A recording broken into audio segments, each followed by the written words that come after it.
अगली खबर, संसद के शीतकालीन सत्र में विपक्ष को गृह मंत्री अमित शाह के तीखे पलटवार की है।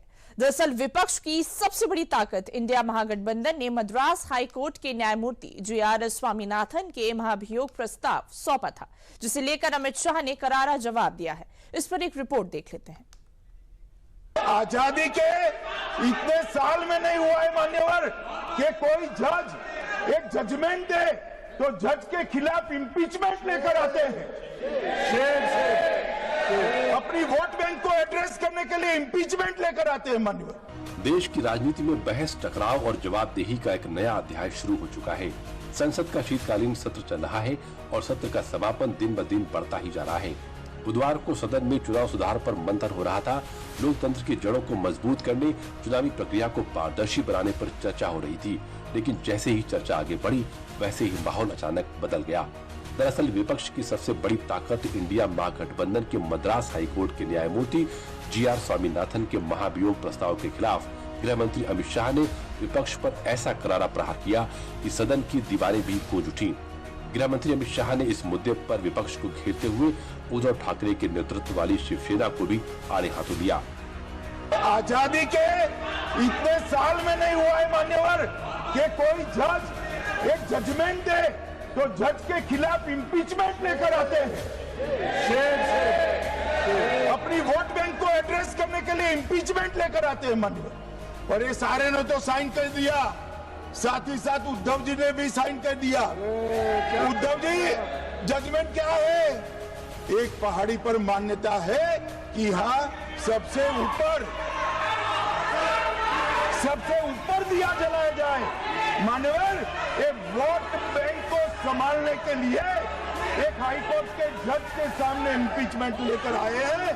देश की जनता उनको मदद नहीं करे।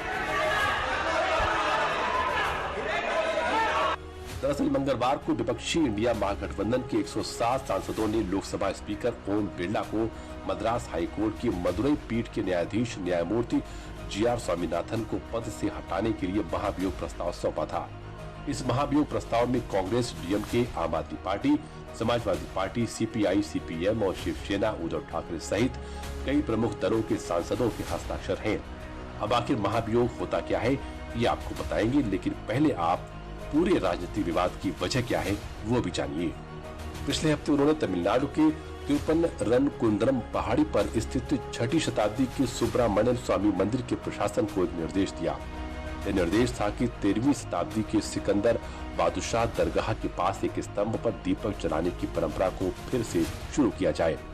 जब राज्य सरकार ने विरोध किया और मंदिर प्रबंधन ने पालन नहीं किया तो जज ने अवमानना का आदेश भी जारी किया।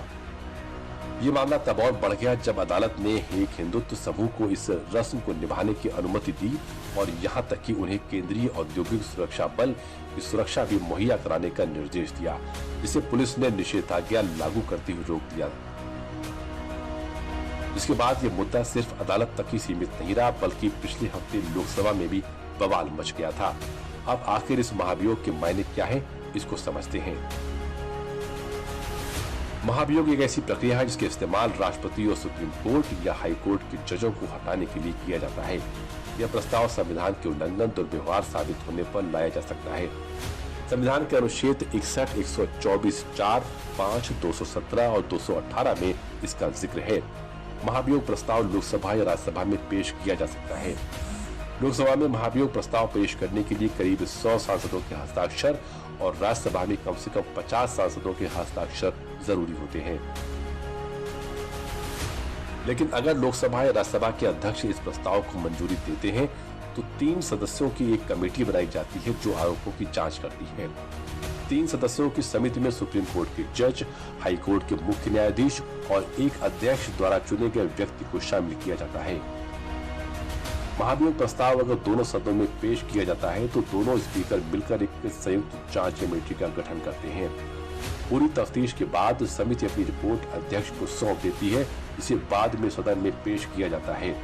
अगर जांच में पदाधिकारी दोषी पाया जाता है तो सदन में वोटिंग करवाई जाती है। प्रस्ताव पास करने के लिए वोट देने वाले सांसदों में से कम 2/3 का समर्थन मिलना जरूरी है। अगर दोनों सदनों में प्रस्ताव पास हो जाता है तो फाइनल मुहर लगाने के लिए उसे राष्ट्रपति के पास भेजा जाता है, क्योंकि जज को पद से हटाने का अधिकार सिर्फ राष्ट्रपति के हाथ में है। हालांकि भारत में अभी तक किसी जज को महाभियोग प्रस्ताव के जरिए नहीं हटाया गया है, क्योंकि अभी तक किसी भी महाभियोग प्रस्ताव की प्रक्रिया पूरी नहीं हो पाई है। विपक्ष के इस रवैये को लेकर जब गृह मंत्री अमित शाह ने संसद में बोलना शुरू किया तो विपक्ष की रणनीति की पोल एक एक कर खुलती चली गई। अमित शाह ने न सिर्फ इस महाभियोग प्रस्ताव को अवसरवादी राजनीति का उदाहरण बताया, बल्कि उद्धव ठाकरे गुट की शिवसेना पर भी सीधा प्रहार किया। उन्होंने दो टूक कह दिया कि जिन लोगों ने हिंदुत्व की राजनीति करने का दावा किया, वे आज उन्हीं ताकतों के साथ कंधा मिलाकर चल रहे हैं जो न्यायपालिका का राजनीतिकरण कर रहे हैं। अमित शाह का स्वर सख्त था, संदेश बिल्कुल साफ था कि न्यायपालिका को राजनीतिक खेल का मोहरा बनाने की कोशिश बर्दाश्त नहीं की जाएगी।